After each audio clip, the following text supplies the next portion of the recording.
ఆలోచిస్తాను ఎలా ఉంటాయంటే, అమ్మా నీకేం తెలియదు నాన్న, నువ్వు చదువుకోలేదు, నీకు అక్షరం ఒక్క రాదు, నాకంటే బాగా చదవగలరు ఎవరు లేరు అని అనుకుంటూ మనకు మనమే పోటీదారులు అనుకున్నాం అనుకోండి. అలాగే అప్పుడప్పుడు నాకు ఒక కథ గుర్తు వస్తూ ఉంటుంది, కుందేలు తాబేలు కథ. నేను బాగా పరిగెత్తగలను అనుకుంది కుందేలు, అది ఇంకా రావట్లేదు కదా అనుకుంది కుందేలు. బాగా స్పీడ్గా పరిగెత్తుకుంటూ వెళ్ళిపోయింది. ఒక చెట్టు దగ్గర రాగానే అది ఎప్పటికో వస్తుందిలే, కాసేపు పడుకుందాం, రెస్ట్ తీసుకుందాం అని చెప్పి చాలాసేపు రెస్ట్ తీసుకుంది. తాబేలు ఎక్కడ ఆగుకుంది. మీరు ఎప్పుడైనా గమనించండి, ఎంత స్లోగా ఉంటే అంత బెటరు. అందుకని ఒక మాట ఉంటుంది, పరిగెత్తి పాలు త్రాగడం కంటే నిలబడి నీళ్ళు తాగడం మంచిది. రాజమ్మా ఏవండి ఈరోజు నేను సైకిల్ తొక్కలేదు, బైక్ ఇవ్వండి. ఏవండి మీరు నన్ను దించుతారా, నేను వేసుకెళ్ళిపోమంటారా?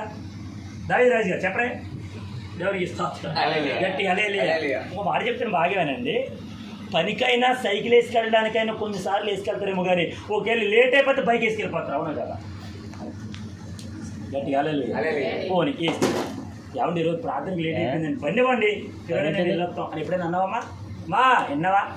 ఏమండి ఈరోజు ప్రార్థనకి వెళ్ళాలి నేను, మీరు ఎప్పుడు వస్తారో ఏంటో, మీరు వచ్చి లేట్ అయిపోయిందండి, మీరు వచ్చారు కదా శుభ్రంగా స్నానం చేయండి, బైబిల్ ప్రార్థన చేయండి, నేను పిల్లలు బండి మీద ప్రార్థనకి వెళ్ళొస్తాను ఎప్పుడైనా అన్నావా?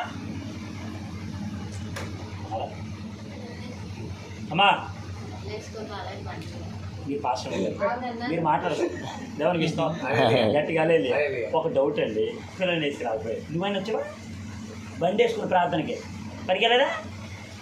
చెప్పు, దేవునికి స్తోత్రం చెప్పండి హల్లెలూయా. కమ్యూనికేట్ పడలేదమ్మా, మరి 2 చేతులు పైకి ఎత్తరేంటమ్మా బాబా, గట్టిగా చెప్పండి హల్లెలూయా, గట్టిగా హల్లెలూయా. మూడో విషయం, ఒకటి అలవాటు పోయింది. దానికి రాజు గారు ఒకటి ఏం పోయింది? ఏం అలవాటు? పెయింటింగ్ వేసి అలవాటు పోయింది మనకి. ఇంట్లో పనులు ఏమన్నా పోయినాయా? ఎప్పుడుకి వెళ్ళినా ఉదయాన్ని ఆయన లేచి చక్కగా పాలు ప్యాకెట్ తీసుకొచ్చి ఫ్రిడ్జ్లో నుంచి చక్కగా టీ పెట్టి, అమ్మాయి లేకమ్మా కూలి సందర్భం అమ్మానే కాంగ్రాడు దేవుడికి ఇస్తుంది. ఓకేలా ఆవిడ వచ్చి ఏమని లాగండి దేవుడికి ఇస్తోత్రం. ఈ అలవాట్లు ఏమైనా మారిపోయినాయా? మరి దేవుని మీద ఉన్న అలవాటు పోయిందా? అలవాటు పోలేదా? దేవునికి స్తోత్రం. 2 అవిధేయత. భర్తకి ఎప్పుడైనా అవిధేయత చూపిన సందర్భాలు ఉన్నాయేమో కానీ ఎక్కువగా విధేయత చూపిన సందర్భాలే ఉన్నాయి. అలాగే భర్త కూడా భార్యకి ఎంతగానో ప్రేమిస్తుంటారు, దేవునికి స్తోత్రం. మరి ఇద్దరు కుటుంబం కలిసి దేవుని యందు ఎప్పుడైనా విధేయత చూపిస్తూ అవిధేయతను గెలిపిన సందర్భాలు ఎన్నైనా ఉన్నాయేమో ఒకసారి మనం పరిశీలన చేసుకుంటాం, దేవునికి స్తోత్రం చెప్పండి గట్టి హల్లెలూయా.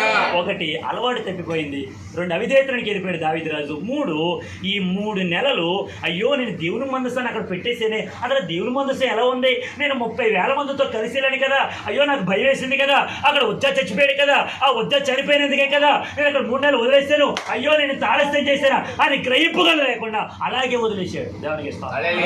ఈరోజు మనం కూడా అలాగే వదిలేసి మేము ఆలస్యం చేస్తున్నాం, దేవుని ఆశీర్వాదం పొందుకోవడానికి ఆలస్యం చేస్తున్నాం, దేవుని యొక్క గొప్ప కార్యాలు చూడడానికి ఆలస్యం చేస్తున్నాం.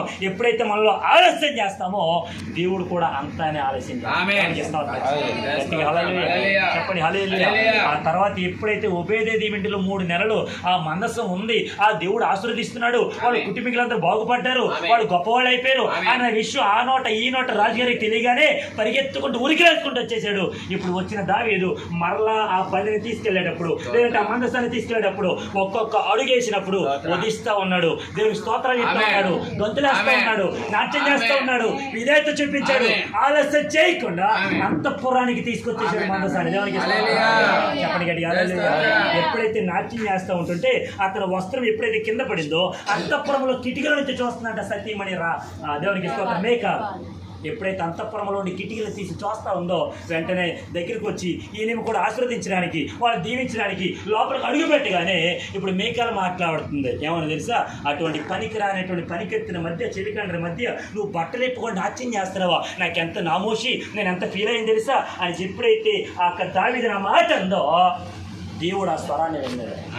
నా భక్తుడు నా దావీదు, నేను పిలుచుకున్నవాడు, రాజును చేసినవాడు, ఇప్పుడు నా మాట విని నా మందసాన్ని అంతఃపురం తీసుకుని వచ్చేటప్పుడు ఆయన నాట్యమాడి ఎంతైతే ఆనంద గానాలు చేస్తూ ఉన్నాడు, ఉత్సాహ గానాలు చేస్తూ ఉన్నాడు, అటువంటి నా భక్తుడిని వీరెత్తిగా అంటావా అని చెప్పి ఆమె మరణించేంత వరకు గొడ్రాలుగా ఉండిపోయింది పిల్లల కన్నా. ఎవరు ఎవరు అడిగినప్పుడు ఏ కాలు? మీ కాలే, నా కాలు కాదు. ఏ కాలు? ఏ కాలైతే దేవుని సన్నిధానంలో ఆరాధించాలో ఈ కాలు గనక ఆరాధించకపోతే గనక మనలో గర్భము అనేటువంటి ఫలితం, ఆశీర్వాదం మన గర్భంలో పండదు. హల్లెలూయా. ఏముండకూడదు మనలో? మూడవది ఆలస్యం. గర్భమా? దేవునికి ఇష్టం. మూడవది ఏముండకూడదు? ఆలస్యం. అమ్మా ఆలస్యం. ఏదో అన్న రాయలు కదా. దేవునికి స్తోత్రం. హల్లెలూయా. ఏముండకూడదు? ఆలస్యం. గట్టిగా ఆలస్యం. ఏముండకూడదు? ఆలస్యం. నువ్వు ఆలస్యం చెయ్యి, అమృతం కాస్త విషయం అయిపోతుంది. అయిపోయింది. అవుదా? అయిపోయింది. అప్పుడప్పుడు మనం తెచ్చుకుని కూడా ఫ్రిడ్జ్లో పెట్టేసుకుంటాం. ఫ్రిడ్జ్లో పెట్టి తర్వాత తాగుదాం అనుకుంటాం. నిజమండి. ఒక బాటిల్ తీసుకొచ్చాం, ఈ పాపకు పట్టించాం, బాగానే ఉంది కదా అనుకున్నాం. వెంటనే అది కాస్త ఏమైపోయిందంటే ఆమె మా తమ్ముడు తెచ్చాడు ఒక బొబ్బాస్కి, అదే మంచిగా లేదు, అది తినేసింది. ఫస్ట్ అన్నం తినమంటే తినట్లా, తర్వాత జ్యూస్ తెచ్చి తాగుతుంది కదా అని చెప్పి ఆ జ్యూస్ అయిన మొత్తం తాగేసింది. రెండు మిక్స్ అయిపోయినాయి. ఆ బొబ్బాస్కి బాగాలేదు, ఇది కూడా లోపలికి వెళ్ళిపోయింది. రెండు కూడా లోపలికి గడిబిడేసరికి మొత్తం ఇప్పటికీ జ్వరం పాప. దేవునికి ఇస్తాను. హల్లెలూయా. గట్టిగా హల్లెలూయా. స్తోత్రం. ఎందుకు ఈ విషయాలు చెప్తానంటే ఆలస్యం చేయకూడదు ఏదైనా. ఆమేన్. అందుకని ఆమేన్. పలహారం ఇచ్చినప్పుడు ఆలస్యం చేయి. దేవునికి స్తోత్రం. హల్లెలూయా. గట్టిగా హల్లెలూయా. హల్లెలూయా. అంటే ఇంటికి తీసుకెళ్ళి తప్పలేదు, కానీ ఇంటికి తీసుకెళ్ళిన తర్వాత తినండి. మనం ఏం చేస్తాం? రేపొద్దు తింటానమ్మా, ఆ తర్వాత ఏదో పప్పులు వస్తాయి. అమ్మ ఈ తర్వాత తింటానమ్మా, మొత్తం పప్పులన్నీ తీసుకెళ్ళి బోధలో. ఎన్నిసార్లు పడేసాం మనం? ఆమేన్. పడలేదా? దేవునికి స్తోత్రం. ముగిస్తున్నాను.